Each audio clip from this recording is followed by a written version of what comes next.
And we're live. Welcome to the launch of the high throughput imaging device.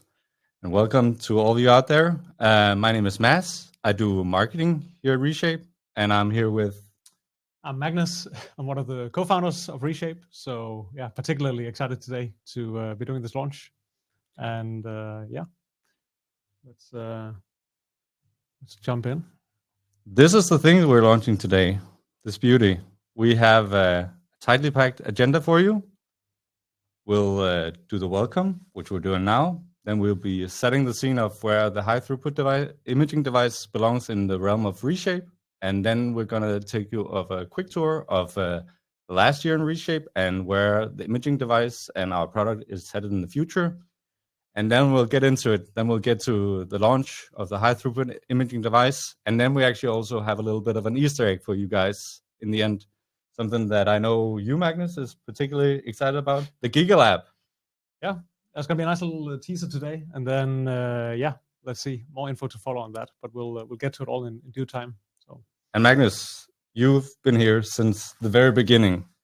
There was actually a time where Reshape was a multiple device company. I think we narrowed it down to the imaging device, and now it's the first time we actually have a launch after we've become a grown-up company where we launch a new hardware device. Yeah.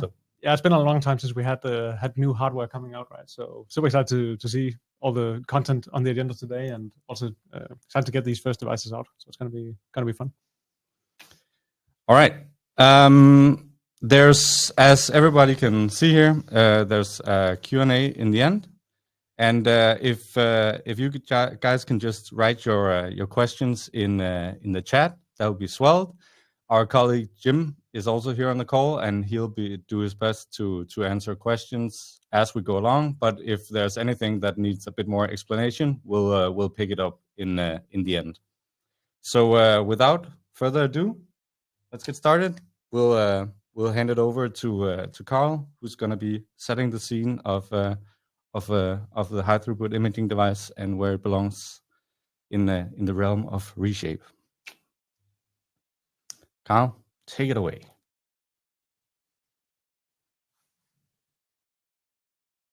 Hey guys, my name is Carl. I'm the CEO and co-founder of Reshape, and today we're going to be talking about our existing product, what's changed in the past year, and then we'll also be talking about a new, very exciting product launch we're doing. So we've always been on this mission of making the best products for scientists working in biology labs all across the world. We've been doing this through using hardware, software, and AI to bring the best of all technology together into singular products that perform amazingly. And primarily today, we've been selling to these R&D labs who are very interested in our capabilities of time-lapsing, but we're also getting a few requests to do single endpoint images. And very often these are focused on the quality control and contract testing labs of the world. But they have a slightly different set of requirements that's very interesting for us. And I think we've made a really, really good product that we're very excited to talk to you about today. So the requirements that we have here are quite different. It's about higher throughput, it's about endpoint imaging, and a lot of that is because we want better documentation of the experiments that we've run, either to live up to regulatory scrutiny, but it's also just to get faster and more precise results into the hands of the people that need them. So what we have been doing is that we've worked very, very hard for the past year to develop a product that automates parts of that manual workflow and then digitizing all of the results that we get out from that. And once there, we can then use all of the advances we've made to the AI models to basically get the best results of anyone there in the market. We're super excited to show you this today, but first we're going to hand this one over to MA, who's going to be talking about all of the new and exciting product updates we've had for the past year, and then a little bit about where our product is headed in the future. All right, thank you, Carl. My name is MA, and I'm product lead at Reshape. And I will indeed be quickly looking back at what we've done in Reshape last year, besides developing the high throughput platform, but also a quick peek at what's ahead of us in this coming year.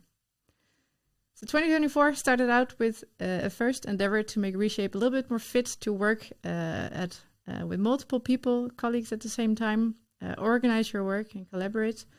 With projects, we've made an intuitive way to organize jobs into clearly defined projects. And this can be experiments or any other way you decide to organize your work. This way it's easily accessible to you, but also easily shared with your colleagues. And within those projects, there's jobs and there's plates. And we've added to those plates real-time metrics. So this means if you put your plates into our devices, they'll be captured, they'll be analyzed, and the interesting metrics for each plate, they'll start showing in the interface as they come in. So we have a set number of analyses that work out of the box. So you can just start adding plates with seeds or insects or colonies, and the right metrics for each of those will come in as you go. So here's an example of colonies. You can see the count, you can see the area, but also, for instance, the first time of appearance. And there'll be specific sets of data. For seeds, you'll be looking at germination rate. With insects, you can look at hatch rates, things like that, for each analysis model. So following in real time what's happening, it's very exciting. Then from the plate, we went even deeper and started looking much more into the individual objects on each plate and how they develop. So we've built a whole data foundation to analyze objects by color, by area, by growth rate. So now you can look, as we see here, you can look at the entire area of all of the growth on the plate, but you can also split it out and look at the individual objects. And this way, you can actually segment what's going on in your plate as well. So maybe you want to look at the growth rate only for those two, the bigger fungal growth that you see, or maybe you want to count only the smaller colonies. And this is stuff you can distinguish again by area or by color, and get a better understanding of what exactly is happening on your plate with Reshape. Another big theme, as you know, has been to downscale your experiments. We want to really help you increase your throughput, of course, now with the new high throughput device. But we've also looked at various ways to increase throughput inside our existing platform. One example is the OmniTray grids. So you can use an OmniTray to do many tests at the same time without having to use individual Petri dishes for each. So you can stamp a whole grid on an OmniTray, and we will analyze it for you as if it were individual wells, so to say. So you can look, for instance, as you see here, the small square in the grid. It only analyzes that bit, and you can see there's a count of 13 colonies, and you can easily compare it side by side with, for instance, all the other dilutions you put inside your grid, or see if all the replicates match up. So it helps you really analyze much more on a single plate. The same we've done with 384 well plates, a new type of plate that is supported inside our platform. And this means you can have 384 variants inside a plate and, for instance, do quick color analysis to quantify, for instance, fungal growth on food samples.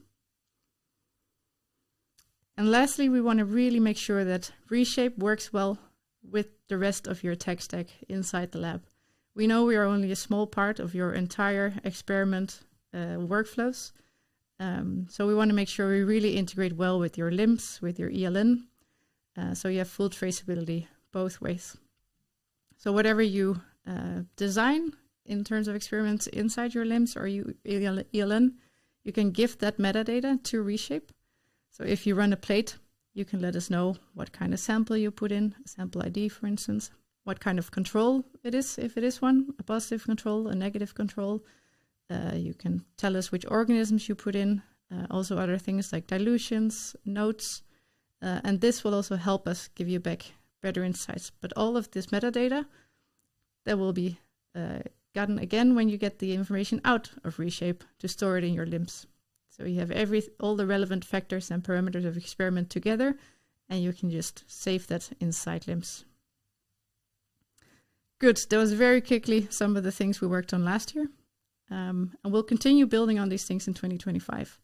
I'll quickly go through 4 main themes for us and an example of what that might look like. To really know what we'll be building, you'll of course have to follow us, but I'm also always very happy to engage with both our customers or people who are considering to use our platform to learn more about what you actually need to build the lab of the future, because we're here to help you with that. So first thing that's really important to us and will probably always be very important is to build out our foundation. We know what we're good at, and we also know where to invest to keep being the best in class and continue building on our strengths. And a big part of that is, of course, for us, the analysis. We want to make sure that's trusted, and that is not just trusted out of the box in a more generic way, but that it really works for you and for your experiments, your projects. So we want to, for instance, think about maybe editing annotations so that the way we interpret plates matches how you interpret it and how you read, for instance, certain organisms. But we also want to give you a little bit more visibility into how our analysis models are performing on your projects and how it compares, for instance, to your manual assessment of plates. Another big theme for us is building to scale. We are very happy to see our customers relatively quickly expand the use of Reshape within their organizations. We get a lot of feedback that Reshape is easy to use today, and we're very committed to keeping Reshape equally easy to use with 100 devices or 1,000 users. And one of the things we think is very key to doing this is to really have integrated workflows. You shouldn't be reliant on manual data handling or exporting, things like that. So we want to think of everything you do within Reshape as something that needs to be automatically synced with the rest of your system and also to the rest of your users in the system. An example here is an activity log of a certain plate that is run through the system. It could actually start with something like plate map being synced from LIMS, and then we do a bunch of steps that'll be easy to follow. And then in the end, it will end with experiment data sent to LIMS. So you know everything is recorded in your system. A third theme for us is unlocking deeper insights. We will help you make sense of your data by identifying patterns, outliers, and trends. And I told you a bit before that with the API, you can now give us much more information about your wells and your plates. And we want to also reflect this data inside the user interface, also make it editable there if that is relevant. But then if you give us more of this context about your plates, we can also give you much more interesting insights and kind of jump straight to conclusions. So rather than focusing a lot on analyzing a specific plate, we want to help you get one level higher in abstraction and go straight to the results. What are your top 20 treatments under certain conditions? What is the variability across replicates? Are there any unexpected results with positive or negative controls? What is the best dilution to analyze your plate set? All of those things that are going a little bit above the plate level, we want to help you analyze automatically. So you again save a couple of steps in the process and get to the thing you really need to know much faster. And then finally, we don't just want to go deep on analysis and imaging. We want to help you automate more inside the lab. We see so much potential in executing experiments in a standardized and automated way. And we think sample preparation, especially plate preparation, is such a key part of that we want to help you design and prepare plates at scale. And this is something I'm very keen, again, to talk about with people who are already using our platform, who are specifically interested in this bit. So if you are interested to talk about this, let's definitely make sure we get in touch. But what we're thinking at the moment is to actually start in Reshape, not with a specific plate you want analyzed or you want to understand, but start with the experiment goal. Maybe you want to find the 20 best preservative candidates. We imagine we could be the partner that helps you map out all of the plates. What plates do you need? How do you want to lay them out? And then actually also prepare those plates. And then whatever is being prepared can go straight into the imaging device and being analyzed in our platform.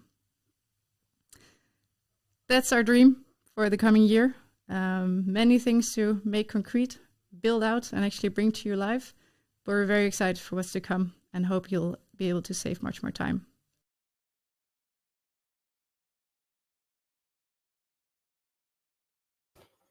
All right. Thank you, Carl. Thank you, MA.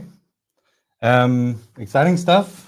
Yes, Um, for sure. and Magnus, the people who's watching now may not know, but I think you are probably the most superest of users of Reshape. Is there anything in the past year that you've been particularly excited about bringing to the platform or seen brought to the platform? Yeah, I guess super user is a fitting title as well. Yeah, I think there's a lot of stuff happening rapidly. I think it's super exciting with what's coming around, more insights. I think for the last year, all these themes around getting more insights, getting, the ability to downscale experiments and just really amp up throughput. I think for me is really what aligns best with our mission, right? Trying to help scientists get more done, get it done much more quickly, right? And have that deeper level of understanding what's going on. So I think that's been super exciting to see. Really fun to play with as well. And I think it's been a year of a lot of awesome feature releases. Yes. And in terms of where the product is going, is there anything that you look forward the most, or that you're mostly excited about? I think there's a lot of cool stuff, right? I think, of course, now with the theme of the launch event today, additional hardware is always. If you can't say the high throughput fun, imaging device, but on the software side and all the data science we have going on there, I think it's taken quite a few years to get to this really, really robust platform for analyzing plates and really handling that really difficult step.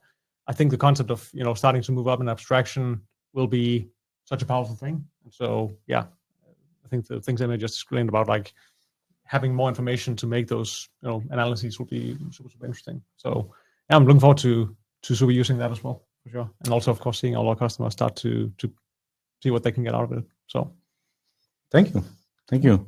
Exciting stuff. And I don't think we can hold back the confetti cannons more longer. We have gotten to launch. Is there anything you want to say? You are probably the first user of the high throughput imaging device. Yeah, I think it's been fun also seeing it from inception, right? And then standing in a lab, actually starting to run plates through it has been fun, right? But no, I think we'll have a super nice little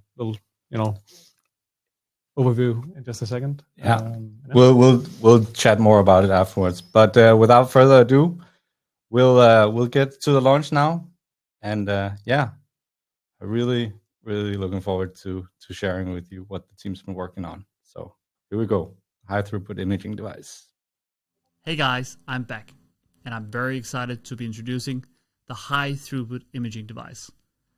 This is the newest product in our lineup, and what we wanted to solve with this one is that we wanted to empower the quality control labs and contract testing sites all across the world and standardize how testing is done. To do that, we identified three main challenges. First of all, there's all the manual labor involved in plate analysis. There's the picking up plates, counting the dots, analyzing, writing down the contents, and then documenting it. The second step is fixing the variation between lab techs, different sites, or how much training people have had, and just standardizing that.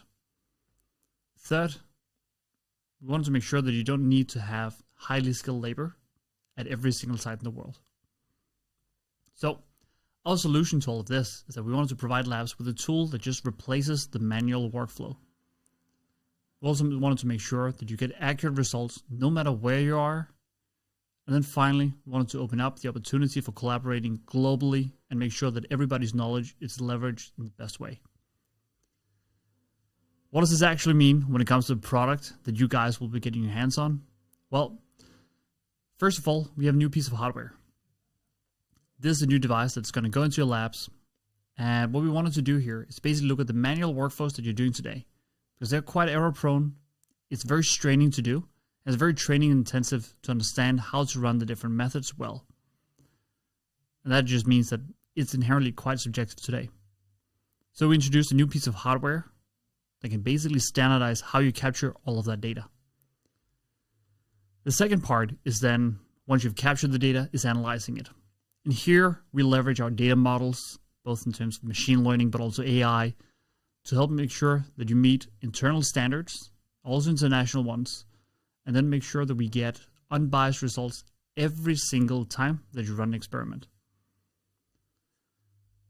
This all means that you can scale globally very fast. So you can deploy standardized devices to every single site, and you can roll out models from one central seat to every single device that you have out there in the field. And this ensures that you have high accuracy and you get a massive boost to your compliance instantly. And the best part here is that all of it is very, very well documented from the get-go. So everything that comes in through our device gets analyzed. All of that is documented and kept in place from the get-go. This also means that you can revisit past data, you can share results, and if you have something very exciting that pops up somewhere, you can send it to one of your colleagues someplace else and they can have a look at it. And with that, I will be forwarding this to myself, where I'll give you a tour in the lab of this new device.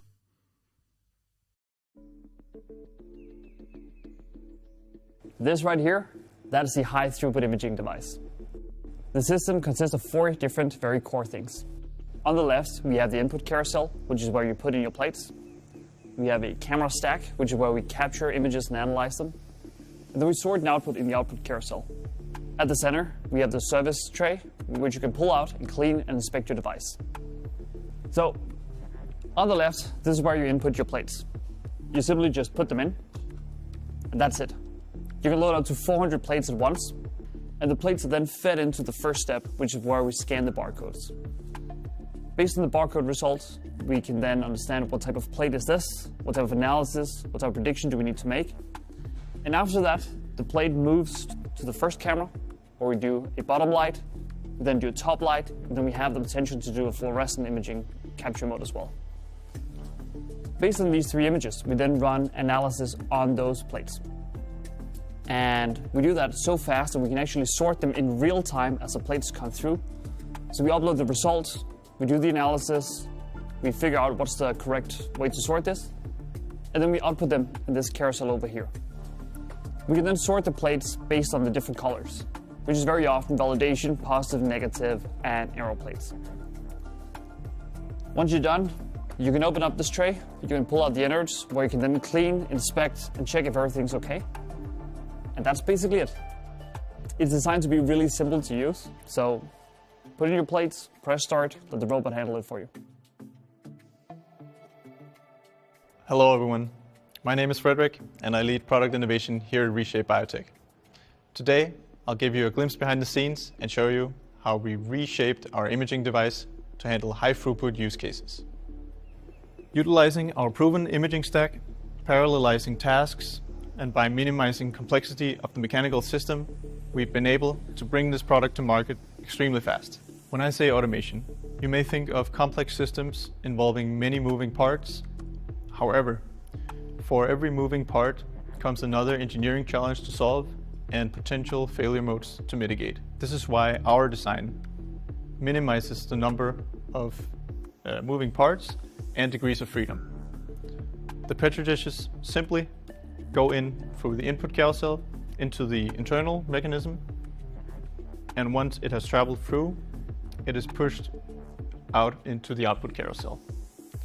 Everything here is actuated by a single motor, and all the motions are linked, thus ensuring a consistent takt time of 18 seconds. The input carousel is 60 centimeters tall, and it's easy to load. You simply take your Petri dishes and load them in. When the input carousel runs, it automatically detects when a tower is empty, so you don't have to worry about which columns you filled and which you didn't. It'll automatically go through all of the plates.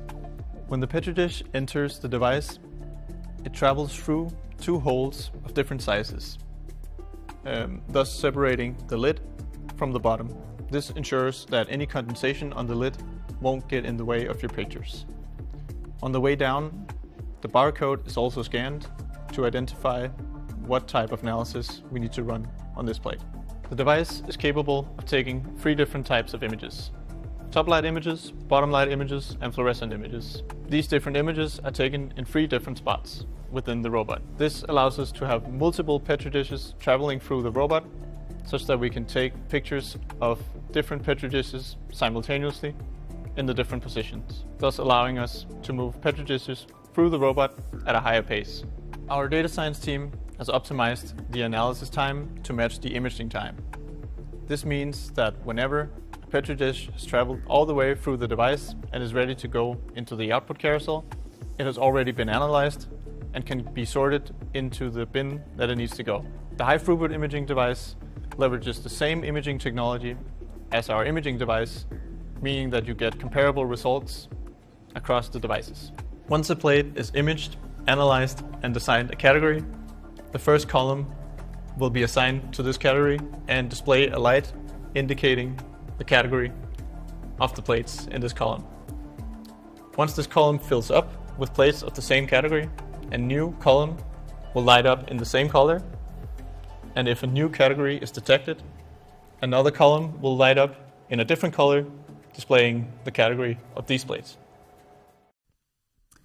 Great. So once the plates have run through the device, most of the job is done, but you do have the software interface to help you make sense of everything that's happened and keep track of it as well. So here you'll see all the plates that have been running through the machine at all time, and they're categorized by the type of analysis applied to them. So if we look at this one, for example, you can see the categories of this analysis are needs validation, positive and negative. And you can always go in and assess whether the analysis has been applied as you expect, but also look at individual plates. So if we look at this one, for instance, maybe the thing that needs validation here is actually the count. Maybe when you have a closer look, you actually see this should have been counted as 8. Then you can manually overwrite this, update it, save it. And then as soon as you make these type of more manual edits, it will always be logged in the activity log as well. So everything that's happening in the system is fully traceable, and you can always go back and see what has happened to a plate. If you move on to the next one, you can see this one is very much overgrown. Maybe the validation that needs to happen here is not so much the count, but it could, for instance, be you having to take it out in the physical world and look at it maybe under a microscope. That's also where the properties come in very handy. You can always look at the location and see exactly in which column and which row the plates are placed. Take it out, do the follow-up you need to do, and just make the plates get part of the rest of the workflow as you're running it in your lab. So this is both an overview to validate that everything has been running as expected and as it should, but the system also very much functions as a system of record for all of the runs you're doing throughout all time. Everything will be saved in the cloud, it's always accessible. So if you have maybe an external partner, a client coming back asking questions about plates ran months ago, you can always go back, filter the overview by date, by device.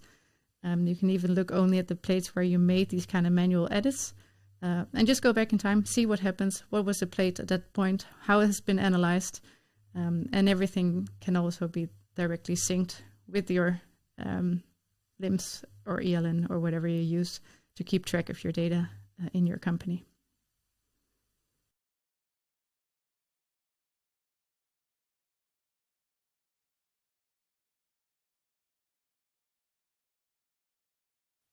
I just need to remember to turn my microphone on. We're back. That was a high throughput imaging device. We see that you guys have a lot of questions, and we'll do our best to answer them in the end. But before we get to the questions around the high throughput imaging device, we have the little Easter egg that we teased before.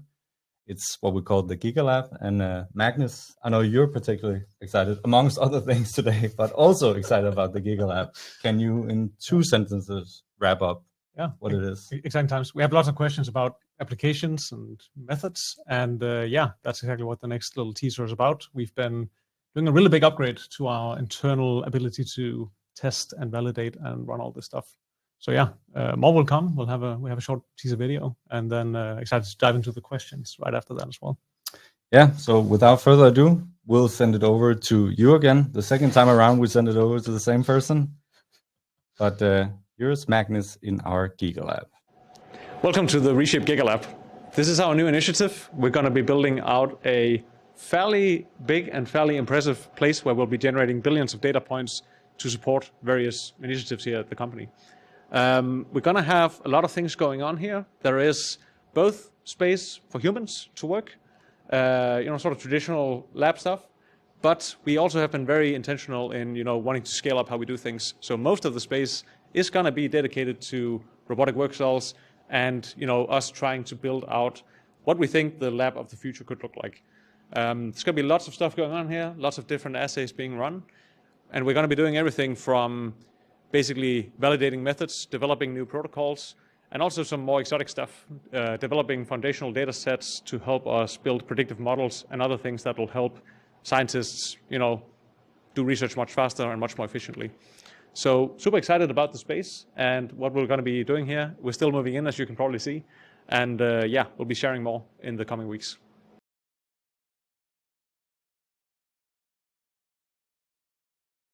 Thank you, Magnus. Thank you, Magnus in the Gigalab. Thank you, this Magnus. We are actually at the Q&A session. We have been talking to people about this device for a little while. So we've also gathered some questions beforehand, because that's been questions that have been coming up over and over again. And the first one has to do with what consumables goes in the high throughput imaging device. There was also a question in the chat about what size of plates it can process. So Magnus. Yes.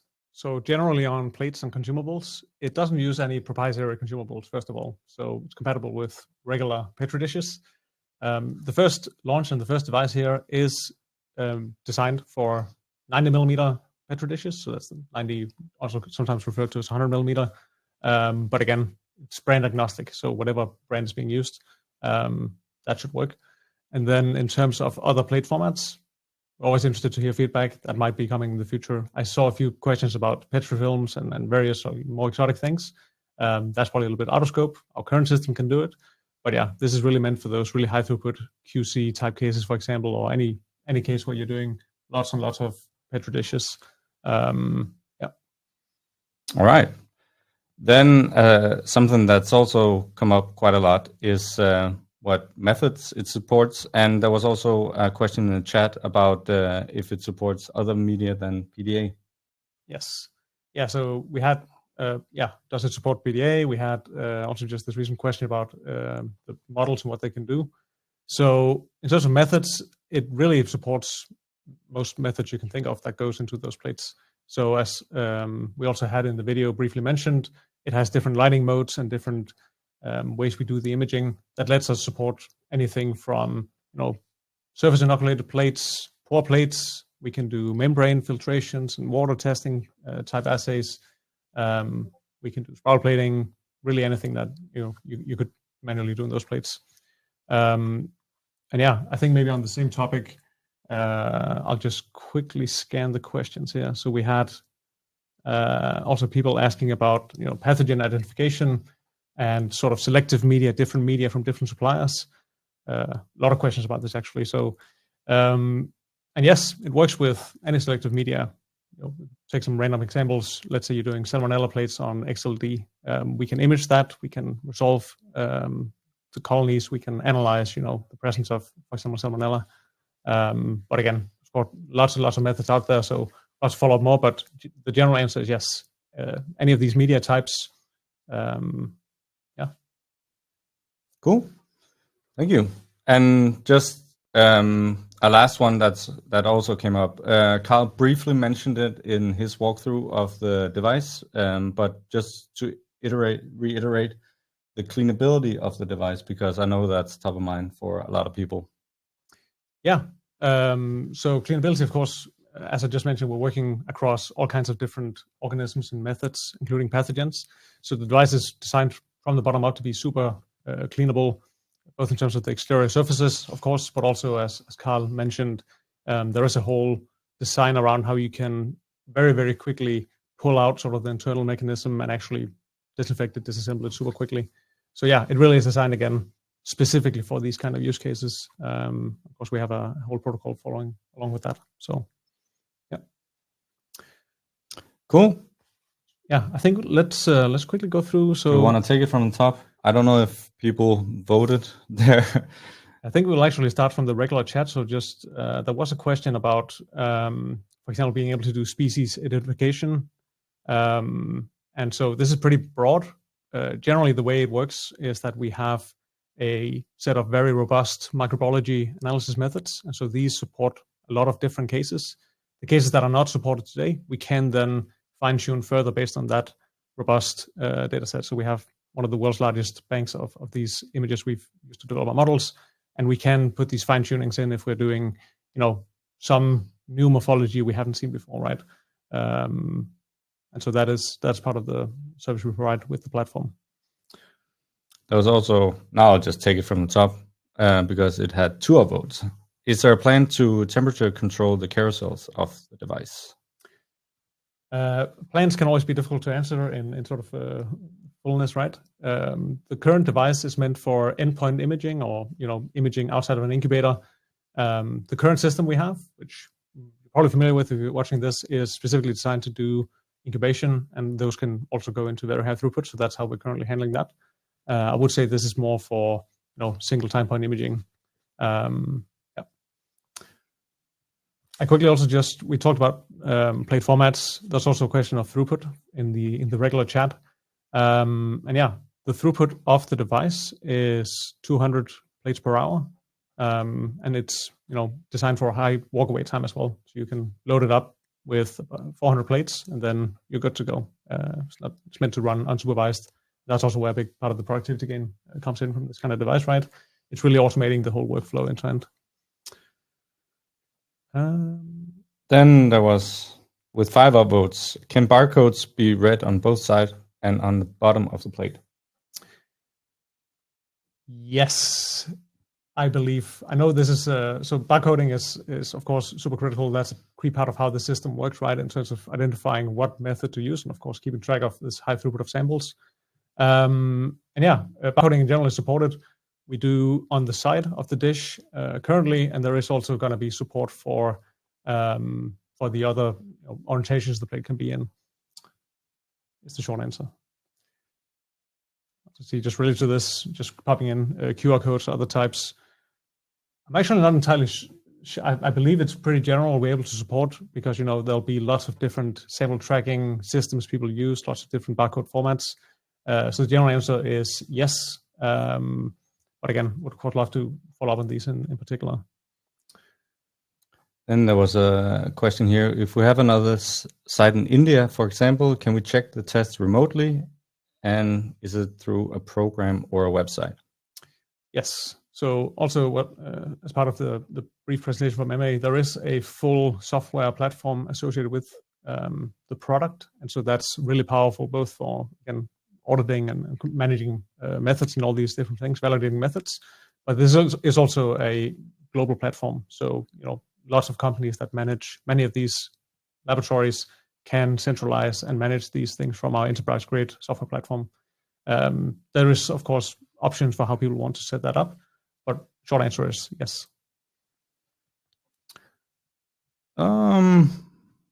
Very good amount of questions. There's a few questions about condensation and also lid removal. So yeah, generally it is possible in the device to remove the lids, and so this is how you deal with a lot of issues that might arise from, for example, from condensation. And then in terms of cross-contamination and everything else, as I mentioned, the device is designed to be really easy to clean. And generally, most workflows we see, the plates will be passed through at the end of incubation, right? So there could be some specific scenarios where other things could happen, but that would be the general workflow. Then there was a question just came in, and I know it's something that's up on top of mind with our current imaging device about where the data is stored. Yes, so we do have a fully managed data solution, including the data storage. So as you can imagine, this will be generating, can do probably 1 million plates per year, right? So lots of images coming in, and we have a managed platform to store all this with an enterprise-grade security. So yeah, also something we'll be releasing more information about. But yeah, we are also soon launching our ISO 27001 certification along with SOC 2 Type 2. So yeah, there's a whole InfoSec package as part of this, of course, as well. But it is a cloud-based solution, and this is also what allows that software platform to be so powerful in terms of managing lots of different methods, lots of different sites, or whatever it might be. There was 2 questions about the lid removal and if it's required. I actually will have to get back on this. I don't know if it's required, but yeah, I believe that actually I will have to get back on.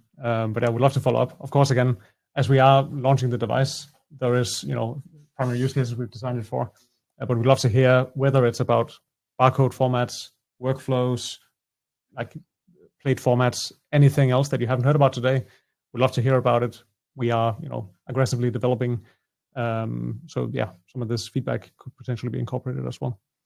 There's also a few questions around different sizes of petri dishes. If it supports different sizes, maybe you just want to reiterate on what type of plates it can handle. Yes. So the device is, again, as I said, so supplier agnostic in terms of the plate formats. It works with it's sometimes called 100, sometimes called 90 millimeter petri dish format, right? So these are the sort of most common petri dishes you'll see. That's what it's compatible with out of the box. There might be support for other plate formats in the future.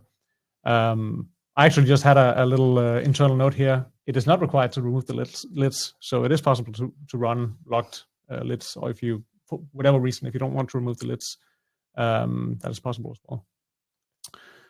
And I think we're getting to the end of the live stream here. Maybe a good way to wrap this off. There's a question: when will this device be commercially available, and if this machine will be available as rental, or could it be purchased? Maybe if we could wrap that into one question. Yes. So the launch is today, and tomorrow actually is the first scheduled delivery we have of the device. So please reach out if you're interested. There's, of course, there is a whole implementation phase for this kind of equipment, right? So we'd love to get the process started. But yeah, it's commercially available from now. And again, any follow-up questions, right? We're of course happy to dive much deeper on any of this.